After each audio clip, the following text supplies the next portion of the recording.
오늘 말씀에 보면은 제6시쯤 되어 해가 빛을 잃고 어둠이 임했는데 9시까지 계속했다 이렇게 되어 있어요. 6시는 우리 시간으로 하면은 정오고 9시는 오후 3시인데요. 예수님께서 십자가에 매달리신 시간을 마가복음에는 3시라고 하고 있습니다. 그러니까 아침 9시에 예수님이 십자가에 매달리셨고 못 박히셨고, 예수님이 운명하신 시간은 제9시 오후 3시에 운명하셨어요. 그러니까 예수님은 십자가에 6시간을 매달려 있으셨던 거예요. 그런데 이스라엘에게 있어서 성전에서 아침 제사를 드리는 시간이 바로 6시, 3시예요. 3시, 그러니까 아침 9시. 그리고 저녁 제사를 드리는 시간이 바로 9시, 오후 3시입니다. 그러니까 예수님께서는 성전 제사인 아침 제사 시간에 십자가에 달리셔서 저녁 제사 시간에 운명하셨어요. 이것은 어떤 의미겠습니까? 예수님이 십자가에서 달려 죽으신 것은 바로 하나님께 드려진 제사였다, 번제였다 하는 것을 우리에게 말해주는 것이지요. 그래서 인류의 죄를 지시고 하나님께 속죄 제사가 되셨어요. 속죄 제물이 되신 것이 바로 예수님의 십자가입니다. 근데 예수님이 그렇게 십자가에 달려 계신 동안에 6시 정오부터 해가 빛을 잃고 9시 오후 3시까지 온 땅에 어둠이 임했다 이렇게 기록을 하고 있습니다. 이건 예수님이 십자가에 매달리셔서 3시간쯤 지난 이후 3시간 동안 흑암이 온 땅을 덮었다라고 기록을 하고 있어요. 이 시간은 정오 12시부터 오후 3시까지니까 가장 햇빛이 뜨겁게 비추는, 그런 환하게 비추는 때죠. 그리고 이때가 6월절인데요. 6월절은 이 원력으로 하면은 보름이에요. 보름. 그러니까 달이 가장 만호를 이룰 때입니다. 이때는 그러므로 천문학적으로 일식이 일어날 수 없는 때입니다. 그런데도 하늘이 어두워졌다는 것은 어떤 의미를 가지고 있을까요? 예수님께서 십자가에 달려서 3시간이 지난 후 이 3시간은 육체적으로 가장 큰 고통 가운데 있는 시간이죠. 그때서부터 이제 죽으시기 직전까지 어두워졌어요. 이것을 우리로 하여금 유추하게 하는 사건이 무엇이냐면 애굽에 일어났던 9번째 재앙입니다. 애굽의 10번째 재앙을 아시죠? 애굽에 10번째 내린 재앙은 애굽의 모든 장자를 다 죽이는 재앙이죠. 근데 바로 그 재앙이 일어나기 전 9번째 재앙이 온 애굽 땅이 흑암으로 캄캄해지는, 3일 동안 캄캄해지는 재앙이었어요. 그리고 그 3일째 되던 날 바로 이 죽음의 심판이 시작이 된 것이죠.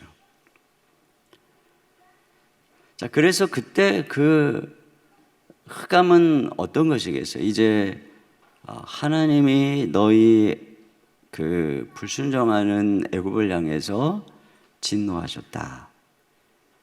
그래서 하나님이 진노하셔서 이제 심판이 내릴 것이다 라고 하는 그 흑암은 하나님의 진노와 저주를 상징하는 것이고, 그 심판 직전의 어둠이라고 할 수가 있습니다. 결국은 이스라엘의 모든 애굽의 모든 장자들이 다 죽임을 당했어요. 그런데 그때에 고센 땅에 있었던 이스라엘의 장자들 대신에 어린 양이 죽음을 당했고, 그 어린 양이 대신 하나님의 저주를 담당해서 죽고 피 흘렸어요. 그리고 그 피를 문설주에 바름으로써 이스라엘의 장자들은 심판을 넘어가게 되고 살림을 받게 된 것이죠. 지금 예수님이 십자가에 달리셨는데 3시간 동안 하늘이 캄캄해졌다는 것은 바로 하나님께서 이 죄악된 인류를 향해서 어떤 저주와 또 어떤 심판을 하시는가에 대한 그분의 그 진노에 대한 표현이라고 할 수가 있습니다. 그래서 이러한 온 땅이 캄캄하게 흑암 가운데 하나님의 심판 가운데 망해야 되는데, 그 모든 하나님의 심판과 저주를 우리를 대신해서 유월절 어린 양 대신 예수님이 지금 십자가에 매달려서 그 주님의 저주를 담당하고 계시는 거예요. 그것이 바로 오늘 본문의 사건입니다. 그래서 예수님께서는 우리 대신 캄캄한 흑암의 저주를 그 십자가에서 홀로 다 담당하고 계시는 것이죠. 자, 그래서 그 결과가 뭐라고 얘기를 하냐면 45절에 그 결과 성소의 휘장이 한가운데가 찢어지더라 이렇게 되어 있습니다. 성소의 휘장이 한가운데가 찢어졌다. 그러니까 반으로 쫙 갈라졌다. 근데 그것도 다른 성경에 보면은 위에서부터 아래로 쫙 갈라졌다 이렇게 되어 있어요. 근데 이 휘장은 성소를 둘로 나누는데 성소의 한편은 지성소고 이 휘장을 중심으로 다른 한편은 성소예요. 근데 지성소에는 우리가 알다시피 언약궤가 있고 그것은 아무나 함부로 들어갔다는 죽임을 당해요. 그래서 그곳에는 대제사장이 1년에 딱 한 번, 그것도 모든 백성들이 다 하나님 앞에 자기 죄를 속하는 제사를 드리는 대속죄일에 모든 백성들이 하나님께 속죄제를 드리고 제사장도 속죄제를 드리고 그리고서 딱 한 번 들어갈 수 있는 것이 지성소예요. 근데 그래 들어갔다가 잘못하면 죽임을 당할 수 있을 만큼 거룩한 곳이고, 그렇기 때문에 그 지성소는 하나님의 임재, 하나님의 처소를 상징하는 것이죠. 근데 그 지성소와 성소 사이를 가로막고 있는 휘장은 결국은 아무나 하나님께 나가지 못하도록 딱 막고 있는 장벽이라고 할 수가 있어요. 이 휘장은 가로와 세로로 날줄과 씨줄로 이렇게 촘촘하게 튼튼하게 짜여져 있어서 양쪽으로 황소가 끌어도 찢어지지 않을 정도로 그렇게 튼튼하다고 합니다. 차라리 벽이라고 할 정도로 그렇게 튼튼한 것이 이 지성소 앞에 딱 휘장이 쳐져 있는 거예요. 그리고 거기로 못 가는 것입니다. 못 넘어가는 거예요. 이것은 이 휘장은 그러니까 인간과 하나님 사이의 단절을 상징하는 것이죠. 마치 에덴 동산에서 죄로 말미암아 쫓겨나서 하나님께 나가지 못하도록 두루 도는 화영검으로 그 길목을 지키듯이, 그래서 넘어가면 죽듯이 이 휘장 안으로 넘어가면 죽임을 당하는, 그러니까 하나님과 인간 사이의 장벽을 의미하는 것이 바로 휘장이에요. 그러므로 저 하나님은 저쪽 편에 계시고 이 휘장으로 하나님과 인간 사이에 단절되어 있으니까 이 휘장 이쪽에 있는 인간에게는 영적인 어둠이 임하고 있는 거예요. 하나님과 단절되었기 때문에 인간은 영적으로 캄캄한 것이죠. 물론 이 세상에 잠시 일반 은총의 빛으로 희미하게나마 하나님의 은혜를 맛보고 살지만 이 세상에 태어나는 모든 사람들은 영적인 소경으로 태어납니다. 자기가 누군지, 하나님이 누군지, 내가 어디서 와서 어디로 가야 되는지 다 알지 못한 채 그렇게 영적인 어둠에 살다가 결국에는 영원한 심판으로 캄캄한 지옥으로, 전혀 빛이 없는 어둠으로 떨어지는 것이 인생인 것이죠. 이것이 바로 이 죄로 말미암아 하나님을 떠난 인생들의 특징이에요. 우리가 만약에 여기에 불이 딱 꺼졌다고 생각해 보세요. 빛이 전혀 안 들어온다. 아주 희미한 빛도 없이 안 들어온다. 그러면 좌우를 분간할 수도 없고 계단이 어딘지도 모를 것이고 내 옆에 누가 있는지도 모를 것이고, 근데 그런 어둠이 오랜 시간 계속된다면 아마 미쳐버릴 거예요. 그 셰클턴이라고 하는 사람이 남극을 정복하러 가다가 결국 이 해빙에 갇히게 되는 위기를 당하게 되죠. 그러니까 결국에는 이제 돌아오게 되는데 가장 힘들었던 게 뭐냐라고 했을 때 그가 셰클턴이 뭐라 그랬냐면 남극에는 5월 중순부터 6월 말까지, 그러니까 해가 5월 중순에 져서 6월 말에 뜬다는 것입니다. 그러니까 한 달 반에서 2달 정도 캄캄한 암흑이 찾아오는데 가장 힘들었던 순간은 그 추위도 굶주림도 아니고 캄캄한 어둠과 싸우는 것이었대요. 그야말로 분간을 할 수 없으니까 나중에는 정말 미쳐버릴 것 같은, 그렇잖아요. 아무것도 뭐 빛을 분간할 수 없으니 얼마나 고통스럽겠습니까? 이와 같이 인간이 그렇게 캄캄한 어둠 속에 살고 있다는 거죠. 그래서 사실 여러분도 예수님 믿기 전에 그러셨겠지만 저도 20살에 예수님을 인격적으로 믿기 전까지는 내가 항상 궁금한 게 그런 거였어요. 내가 누구지?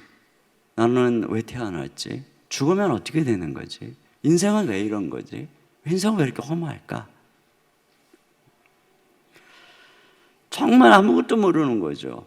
그런데 언제 제가 어둠 가운데 있었다는 걸 깨달았느냐면 바로 내 영혼의 빛이 비추고, 그래서 내 영혼에 다시 주님의 빛으로 총천연색 삶이 시작이 될 때 비로소 지난 내 인생은 흑백이었고 어둠 속에 있었구나 하는 것을 깨닫게 됐죠. 많은 사람들이 이와 같이 어둠 속에 살아가요. 그러니까 뭐 지금 세상 사람들 보면 자기 자신들이 윤리적이고 도덕적이고 똑똑하다 그러고 인생은 이런 것이다 저런 것이다라고 이야기하지만 사실은 다 어두워요. 그리고 그 어둠 속에서 어둠의 일을 행하다가 결국은 어둠의 자식으로 흑암의 권세 아래서 살다가 영원한 흑암이 있는 지옥으로 빠지는 것이 바로 인생의 종말이라고 하는 것입니다.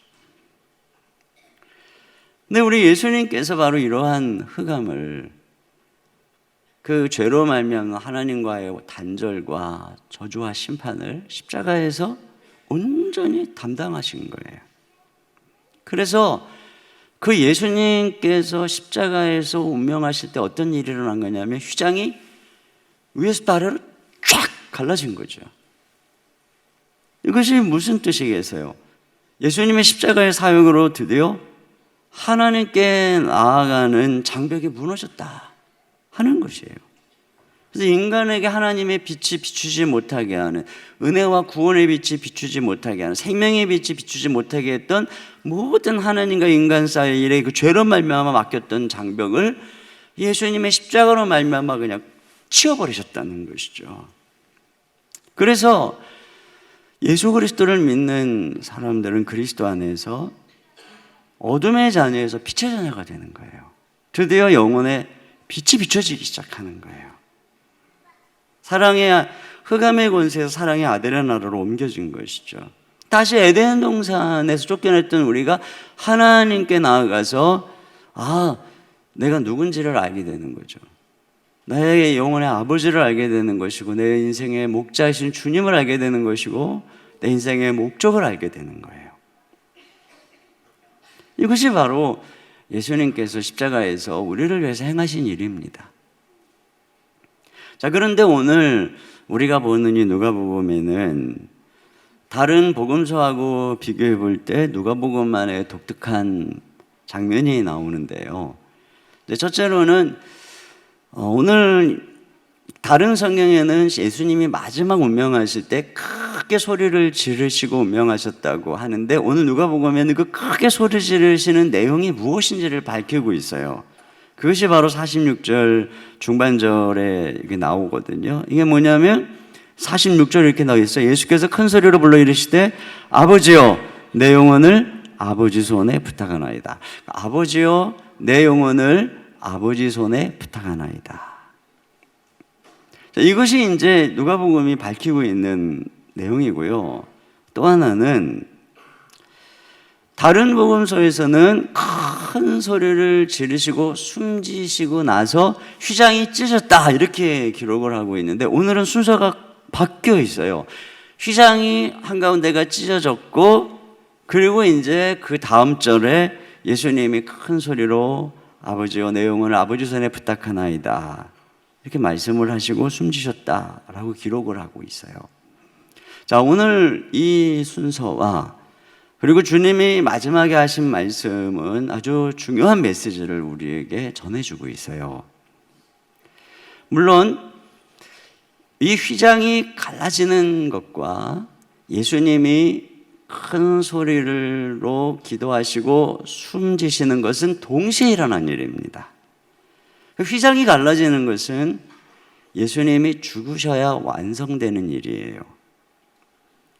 그러므로 오늘 본문에서 이야기하는 순서는 이거죠. 휘장이 갈라지더라. 그런데 어떻게 휘장이 갈라졌느냐? 그 순간에 예수님이 운명하셨다. 바로 그 얘기를 하는 거죠. 자, 그런데 먼저 우리가 기억할 것은 이거예요. 예수님이 이렇게 십자가에 운명하시기 전에 아버지여 내 영혼을 아버지 손에 의탁하나이다, 부탁하나이다 라고 하는 것이 우리에게 어떤 의미를 주는 것이냐면, 예수님이 십자가에서 죽으실 때 모든 하나님의 진노가 다 퍼부어졌고, 그 하나님의 진노와 심판을 다 받으셨고, 그래서 십자가에서 다 이루셨다는 것을 우리에게 보여주는 거예요. 제가 왜 이런 말씀을 드리냐면, 이렇게 이야기하는 분들을 보았어요. 그게 뭐냐면, 예수님이 십자가에서 죽으시고 무덤에 묻히셨잖아요. 그리고 이제 3일째 되는 날 부활하셨어요. 그러면 예수님이 십자가에 죽으시고 부활하실 때까지 예수님의 영혼은 어디 갔느냐? 이거에 대해서 이제 뭐 성경에 이런저런 어려운 부분들을 나름대로 해석하면서 이제 사람들이 예수님이 지옥에 가셨다. 그럼 예수님은 어떻게 지옥에 가느냐? 예수님은 지옥에 내려가시는, 우리를 위해서 지옥에 내려가시는 고통까지 담당하셔서 결국은 우리가 지옥에 가지 않도록 하셨다. 이렇게 이해하는 분들이 있어요. 물론 이제 캐톨릭 같은 경우에 예수님이 지옥에 가셨다, 거기서 옥에 있는 영혼들에게 복음을 전파했다는 것을 이걸 그렇게 해석을 해서 연옥 교리를 만들어내서요. 그러나 우리는 그렇게 믿지 않습니다. 오늘 누가는 그렇지 않다는 것을 우리에게 알려주는 거예요. 예수님께서 십자가에서 운명하시고 나서 그리고 나머지 무덤에 있는 3일 동안 또 계속적으로 그 영혼이 지옥에 가시는 고통까지 받으셔야 됐다? 만약에 그런 식으로 해석한다면 십자가가 불완전한 거예요. 예수님은 이미 십자가에서 하나님의 진노, 흑암과 같은 지옥의 저주를 다 담당하고 계시는 거예요. 예수님은 십자가에서 그분의 육체와 그분의 영혼으로 이미 지옥의 모든 저주를, 흑암과 심판의 모든 저주를 다 담당하시는 거예요. 지옥이 뭐예요? 지옥은 바로 하나님과 단절된 곳이 지옥이에요. 지옥, 그것은 불이 타고 캄캄한 어둠, 그것은 불이 탄다는 것은 이 땅에 있는 하나님의 영광이 다 영광으로 만들어진 모든 은총을 다 소멸해 버린다는 뜻이고, 어두움이라는 것은 하나님으로부터 완전히 단절됐다는 의미예요. 근데 지금 그 고통을 예수님이 십자가에서 맛보고 계시죠. 그래서 마가복음 15장 34절에 이렇게 되어 있어요. 제9시에 예수께서 크게 소리 지르시되 엘리 엘리 라마 사박다니 하시니, 이를 번역하면 나의 하나님 어찌하여 나를 버리셨나이까. 그러니까 예수님이 십자가에서 버림당한 것입니다. 예수님은 하나님으로부터 단절된 것이에요. 그게 흑암으로 나타나고 있는 것입니다. 이게 지옥이죠. 예수님은 십자가에서 완전한 모든 저주를 다 받으신 거예요. 그리고 운명하실 때 요한복음에 보니 다 이루었다, 테텔레스타이, 다 지불했다, 모든 값을 다 지불했다. 그 십자가에서 운명하실 때 더 지불할 게 남아있지 않았어요. 그러므로 이것을 알려주려고 그 모든 것들이 다 지불됐고 예수님이 십자가에서 모든 걸 완성했다는 것을, 그것이 바로 이미 죽음 앞에서 다 완성됐다는 것을 알려주시기 위해서, 그래서 바로 오늘 본문에 휘장이 갈라졌다는 표현을 먼저 하고 있는 거예요. 휘장이 갈라졌다. 그래서 오늘 주님이 마지막 외침이 뭐냐면 이거예요. 아버지요. 이게 무슨 의미죠? 아버지요. 지금 아버지와의 관계가 회복된 것입니다. 그래서 내 영혼을 아버지 손에 부탁하나이다. 여기서 예수님이 마지막 순간 모든 진노가 다 끝났고 값이 다 치루어졌기 때문에 하나님의 모든 공의는 만족되었고, 그 하나님과 인간 사이를 막고 있었던 휘장이 쫙 찢어졌고, 이걸 주님께서는 십자가에서 이미 보고 있는 것입니다. 그리고 이제 마지막 주님께 모든 것을 완성하시고 숨지시면서 자신의 영혼을 하나님께 부탁하고 운명하시는 거예요. 그렇다면 예수님이 십자가에서 죽으시고 부활하시기까지 3일 동안 예수님의 영혼은 어디 계셨을까?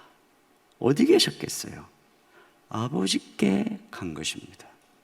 그래서 예수님 우편에 옆에 있었던 강도에게, 그 믿음은 강도에게 내가 오늘 나와 함께 어디 있으리라? 낙원에 있으리라. 이렇게 말씀하신 거예요. 결국은 무엇이냐? 예수님의 몸은 죽었어요. 그래서 무덤에 묻혔어요. 예수님의 영혼은 아버지께로 돌아가신 거예요. 이것이 지금 예수님이 운명하는 순간에 일어난 것입니다. 이게 왜 중요하겠습니까? 예수님의 죽으심은 오늘 우리를 위한 죽으심이에요. 제가 주일날에도 얘기했지만, 우리가 다른 사람의 전기를 읽으면서 절대 죽음의 이야기를 많이 쓰지도 않고 보지도 않아요. 왜? 그 사람의 죽음이 나의 죽음하고 상관이 없어요. 단지 그 사람의 삶만이 내가 살아있는 동안에 귀감이 될 뿐이지, 그 사람이 병상에서 죽어가는 죽음이 나와 무슨 상관이 있어서 내가 그 사람의 죽음을 읽고 묵상하겠습니까? 근데 우리가 왜 예수님의 죽음을 이렇게 묵상하고 왜 그 십자가를 바라보느냐? 예수님의 죽음이 나를 위한 죽음이니까, 우리를 위한 죽음이니까.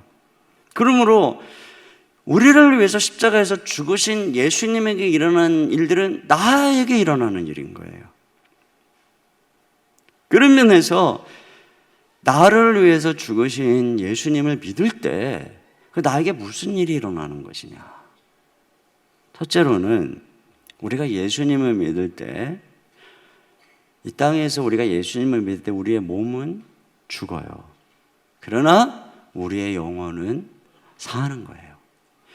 우리가 예수님을 믿을 때 우리의 몸은 죽어요. 그죠? 다 죽잖아요. 베드로도 죽었어요. 바울도 죽었어요. 다 죽어요. 요한도 죽었어요. 예수님 믿어도 몸은 죽어요. 그런데 영혼은 구원받는 거예요. 이 땅에서 영혼은 사는 거예요. 이걸 우리가 예수님에게서 바라볼 수가 있는 것입니다.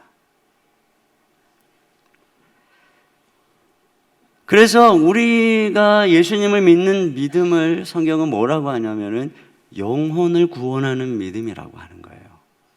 영혼을 구원하는 믿음. 그럼 우리의 몸은 언제요? 우리의 몸은 이제 예수님이 좀 이따 부활하시잖아요. 그때 살아나시죠. 그러니까 우리 몸도 언제? 부활할 때. 그 부활할 때는 언제? 예수님 재림하실 때. 그러나 그 전에 우리가 이 세상에 사는 동안에는 예수 그리스도의 십자가로 말미암아 우리의 영혼이 구원받는 거예요. 히브리서 10장 39절 다 같이 봅니다. 자, 이게 보이는 분만 읽어주세요. 자, 텔레비전 모니터 보시고, 자, 시작. 우리는 뒤로 물러가 침륜에 오직 영혼을 구원함에 이르는 믿음을, 되네요. 오직 영혼을 구원함에 이르는 믿음을 가진 자니라. 우리의 믿음이 이거예요. 왜? 예수님이 지금 십자가에서 모든 어둠 가운데 있는 이 장벽을 다 치우셨잖아요. 그러니까 영혼이 구원받는다는 의미를 우리가 이 본문 속에서 잘 이해할 수가 있습니다. 영적으로 산다, 이게 뭐겠어요? 그건 캄캄한 어둠 가운데 있던 영혼이 드디어 빛 가운데 나가게 됐다는 거예요. 그래서 우리 영혼에 휘장이 거쳤다. 이게 바로 영혼이 구원받는 것입니다.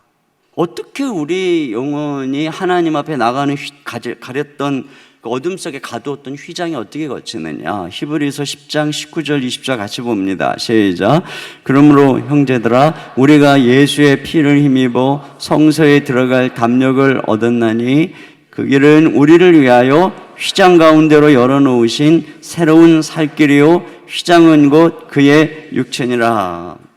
휘장 가운데 쫙 갈라져서 열어놓았어요. 그래서 그 휘장 가운데로 우리가 주님께 나가듯이 이제 우리가 하나님께 나아가는 휘장, 갈라진 휘장은 무엇이냐? 예수님의 십자가에서 죽으신 육체라는 것입니다. 그래서 예수님을 믿을 때 캄캄한 휘장이 갈라지는 거예요. 그래서 어떤 사람이 영혼이 구원받았다는 의미는 그 사람의 영혼이 캄캄한 데서 드디어 그 휘장 가운데로 난 빛으로 그 길로 가서 빛 가운데 나간다는 거죠. 그래서 예수님 믿기 전에는 아까도 말씀드린 것처럼 진짜 캄캄해요.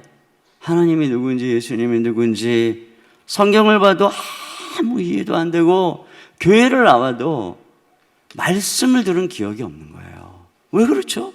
영혼이 어둠 가운데 있었기 때문에 제가 20살 때까지 교회를 다녔어요. 모태신앙이었습니다. 아무것도 말씀 들은 게 생각이 안 난다니까요. 그리고 하나님 생각하면 내가 하나님께 벌 받을지도 몰라 하는 두려움. 근데 믿는 순간에 어떤 일이 일어나느냐? 빛이 비춘 거잖아요, 우리 영혼에. 그 한 줄기 빛이 구원의 빛이 비춰서 눈이 열린 거예요. 영적인 소경에 눈이 열린 거예요. 그래서 하나님의 아버지인 것을 알아보게 되고, 예수님의 십자가를 알아보게 되고, 귀가 열려가지고 주의 말씀의 음성이 들리기 시작하는 것이죠. 이게 뭐예요? 그래서 내 인생의 목적이 무엇이고 소명이 무엇인지, 마음의 참된 평강과 기쁨이 무엇인지를 깨닫게 되는 거예요. 이게 뭐예요? 이게 영혼의 구원입니다. 영혼이 구원받은 거예요. 그러니까 누구든지 예수님을 정말로 믿으면 이런 일이 다 일어나는 거예요. 누구든지 예수님을 믿으면 그분이 영적으로 완전한 장막 가운데 있었던 우리를 위해서 대신 심판을 받으셨기 때문에 어둠이 쫙 물러가는 거예요. 그리고 그렇게 내 영혼을 구원해 주신 예수님을 사랑하게 되는 거예요. 베드로전서 1장 8절 같이 봅니다. 시작. 예수를 너희가 보지 못하였으나 사랑하는도다. 이제도 보지 못하나 믿고 말할 수 없는 영광스러운 즐거움으로 기뻐하니 믿음의 결국 곧 영혼의 구원을 받음이라. 우리가 믿음의 결국이 뭐라 그래요? 영혼의 구원인 것입니다.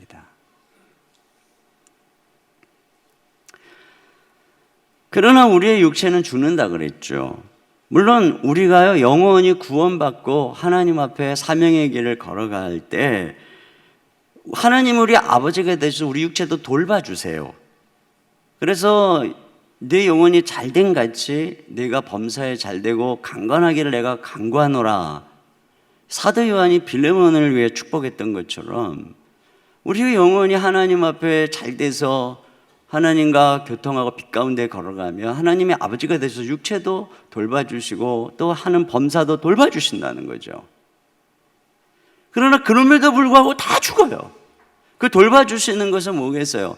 우리가 영원히 하나님 앞에 제 길을 찾아서 사명의 길을 가는 동안 그 사명을 하나님이 나에게 보내주신 사명을 감당하도록 주님이 우리 육체를 돌봐주시는 거예요.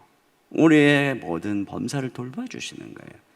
그러나 아무리 모세가 120세까지 눈이 흐리지 않고 정정해도 이제 너 시대는 끝났다 이럴 때는 오는 거거든요. 그래서 사명이 닿으면 하나님이 이 육체 쇠하게 하셔서 결국은 죽는 것입니다. 다 죽는 거예요. 그래서 그리고 어떻게 해요? 부활을 기다리는 것이죠. 그러나 우리의 영혼은 구원받는 거예요. 그래서 두 번째로 우리가 기억해야 될 것은 우리의 육체가 죽을 때 우리의 몸은 땅에 묻히지만 우리의 영혼은 하나님 아버지께로 돌아간다는 것이에요. 오늘 예수님께서 십자가의 죽으심으로 몸은 땅에 묻히시죠. 그러나 예수님의 영혼은 아버지 손에 의탁하나이다. 하나님께로 돌아가요. 강도 예수님 믿은 이 좌우편에 앉은 우편인지 좌편인지 모르겠지만 이 강도는 똑같이 그 시체는 땅에 묻히긴 했겠어 어딘가 던져버려서 새 밥이 됐을지도 몰라요. 그러나 그 영혼은 예수님과 함께 낙원에 있는 거예요.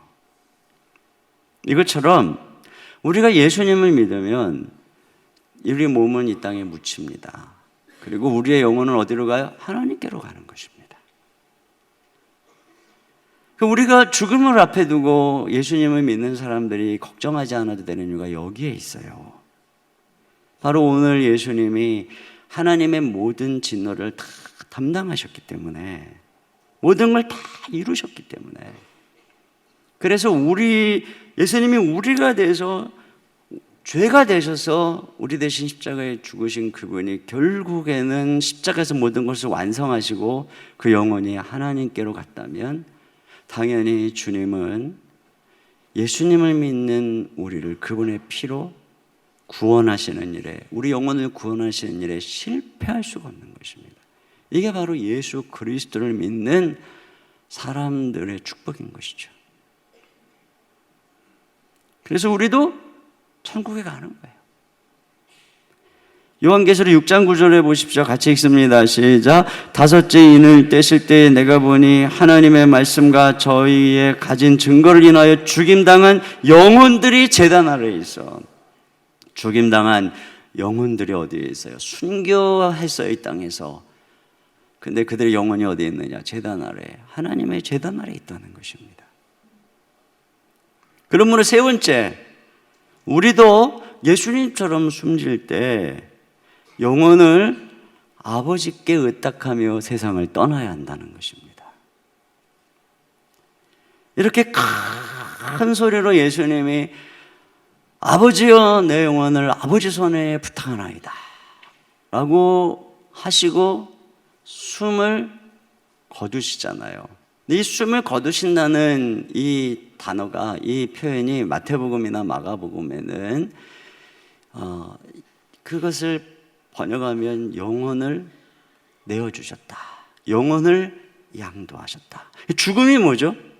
육체와 영혼이 분리되는 거예요.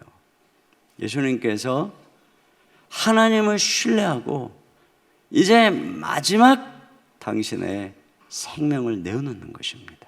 그리고 아버지께 부탁하는 것이죠. 이렇게 죽음을 스스로 받아들이신 거예요. 우리를 위해서. 그때 주님은 믿음으로 모든 것을 바라보고 신뢰한 거예요. 믿음으로 아버지의 손에 내 영혼을 의탁합니다 하시고, 그리고 자신의 생명을 내주신 것입니다. 신뢰죠. 신뢰. 우리도 마지막 이 세상을 떠날 때, 그때 우리는 하나님 아버지를 신뢰하는 거예요. 그리고 이 세상을 떠나는 것입니다. 한 가지 믿음뿐이에요. 우리의 삶을 인도해 주신 목자요 하나님 아버지께 영혼을 부탁하고, 이게 그리스도인의 마지막 믿음이죠. 이 그리스도인의 죽음 앞에서의 담대함이에요. 사도행전 7장 59절 같이 보겠습니다. 시작. 그들이 돌로 스데반을 치니 스데반이 부르짖어 이르되 주 예수여 내 영혼을 받으시옵소서. 네. 그리고 눈을 감으면 어디서 눈 뜰까요? 천국에서, 낙원에서 주님과 함께 눈을 뜨는 것입니다.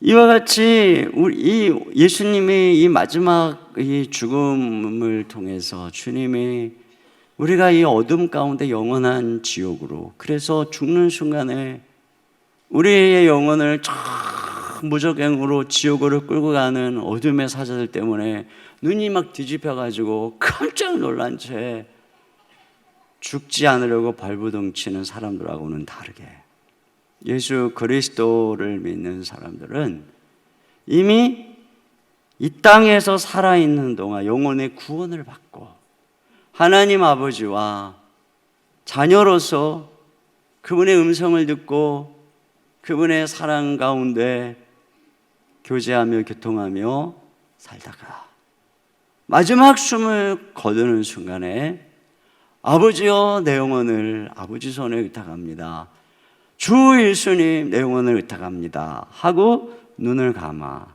그래서 어디서 눈을 뜨는 거죠? 천국에서 눈을 뜨는 것. 이것이 바로 그리스도인의 삶이라는 것이에요.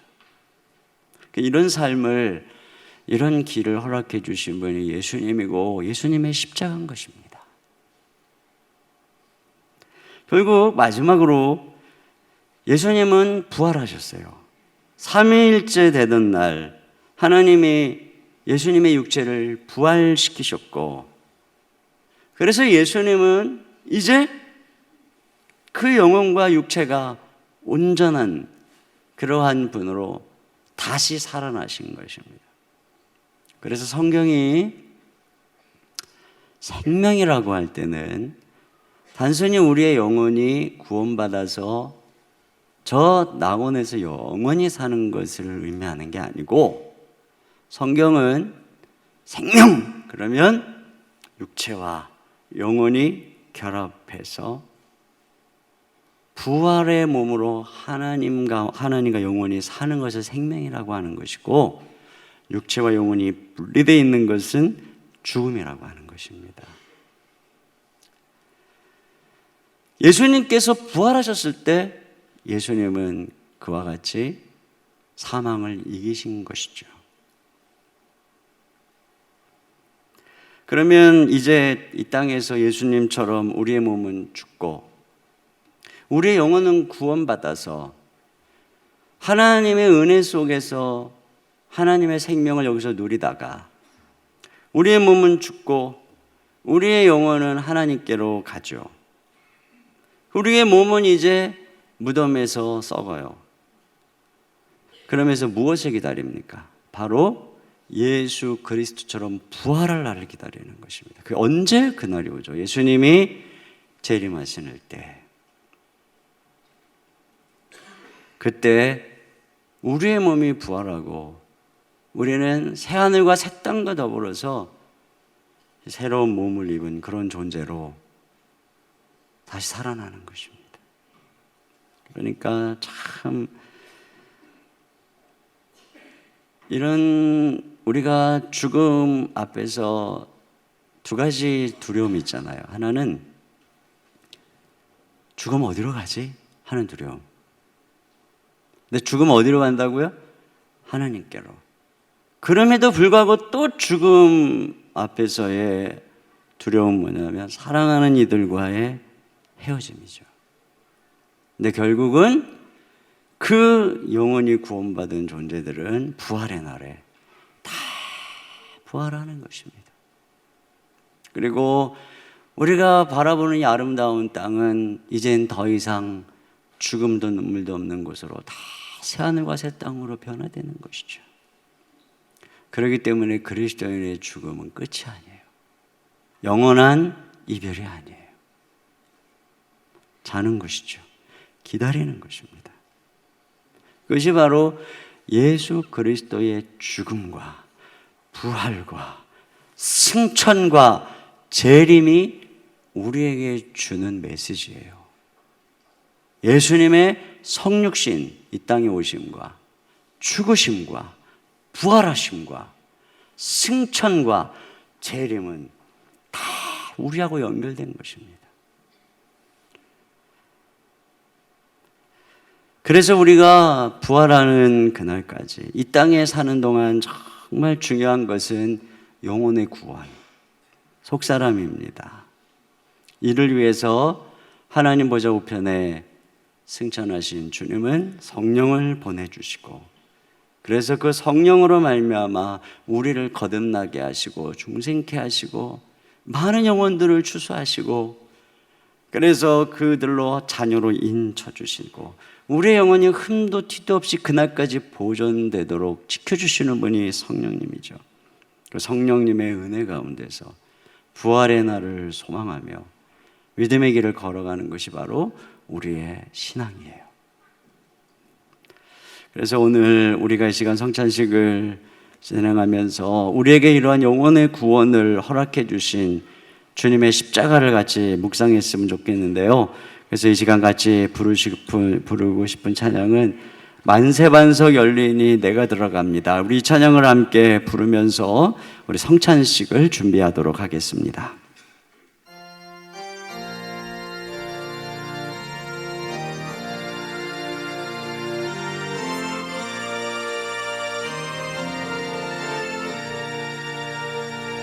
만세반석 열리니 내가 들어갑니다.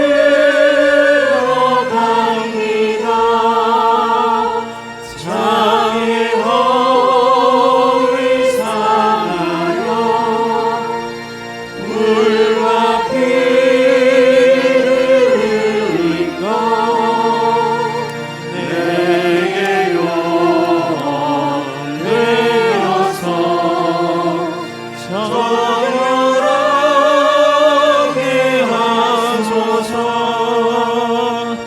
내가 복을 세우나 은혜 갚지 못하네 쉼이 없이 힘쓰고 눈물 근심하나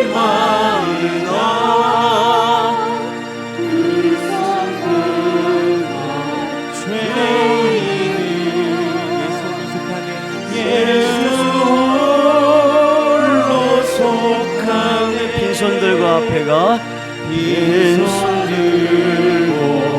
앞에가 십자가를 붙드네 십자가를 붙드네 의가 없는 자라도 도와주신 바라도 생명샘에 나가니 나를 씻어주소서 살아 생전 숨쉬고 수고 세상 떠나서 거룩하신 주 앞에 끝날 심판당할 때 끝날 심판당할 만세반석 열리니 만세반석 열리니 내가 들어갑니다 내가